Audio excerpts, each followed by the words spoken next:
Mga kapatid, ano ang dapat i-embrace natin? Truth number 3, let us be rich toward God. Let us be rich toward God. Basahin natin ang verse 21. Ready, go. This is how it will be with whoever stores up things for themselves but is not rich toward God. Ganito daw ang mangyayari sa hindi mayaman sa Diyos. Puro pang sarili lang.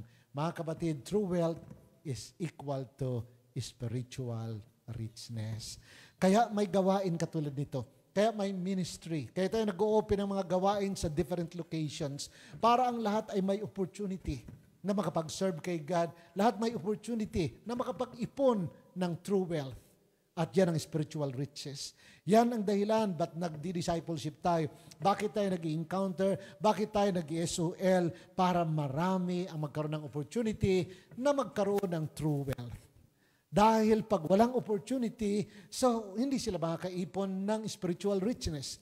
Kaya may ministry like what we are doing at hindi tayo tumitigil mga kapatid para ang bawat isa makapag-ipon ng kayamanan sa kalangitan. Kaya yung mga nakapag-volunteer kanina, may mga ipon. Yung mga nag-contribute, dahil nag-contribute yung bawat group, inalaw natin yun para makapag-ipon. Okay, sige. Ambag-ambag. Ilang shekel bang anyong 15 daw. Naniningil na si Terso. Para may dagdag kayo sa inyong spiritual richness.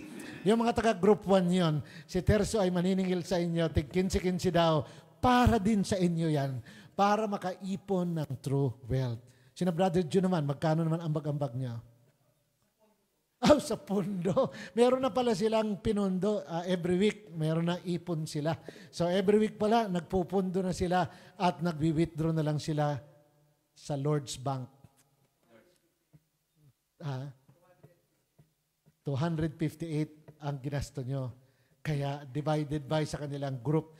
Kaya natin ginagawa ito mga kapatid para ang lahat merong opportunity na makapag-ipon ng spiritual richness. Ito ang spiritual wealth, the true wealth. At hindi lang yun. Kaya din tayo mga kapatid, merong mga cell group. At yung hindi makalabas ng bahay, doon lang sa lugar nila, mag-invite pa ng iba sa cell group para makapag-ipon. Lahat ng ginagawa natin para sa Panginoon, ito ay towards richness sa ating God. Mga kapatid, mag-invest tayo. Kung paano nag-i-invest yung mga may pera, lalo na yung mga nasa abroad, naghahanap, pwedeng mag-invest ako dyan sa inyo. Sa naghahanap kung saan mag-i-invest Yung mga nagtatrabaho sa ibang bansa. Pag sa Pilipinas, na anong andon pa ako noon, may mga nagtatanong sa akin, Pastor, paano ba ako makakapag-invest? Balita ko ay mayroon kayong business na malapit sa university. Mag-i-invest din ako para naman ng pera ko ay kumita. Mga kapatid, okay yun. Dahil biblical din yun. Ano man ang in-entrust ni Lord sa atin, ating pagyamanin. Pero wag mawawala ang ating focus. Lahat ng ito ay para sa Diyos. Mag-invest tayo ng eternal treasures. Dahil ang sabi ni Lord, ang physical na treasure, kakalawangin.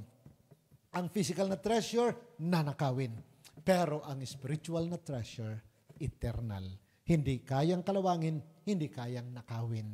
Pag tayo ay nag-invest sa kalangitan, every single peso, every single shekel na ating ini-invest for God from our hearts with faith like Abel. Si Abel nag-invest siya kay God towards eternity. Hanggang ngayon, pinag-uusapan ang investment ni Abel. Merong impact na nangyari sa ginawa niyang iyon dahil from his heart. Ganon din naman tayo. No matter how small, no matter how simple, but from our hearts, investment yan sa eternity. At mga kapatid, let us use our resources for the glory of our God. Ano man meron tayo, gamitin natin for God's glory.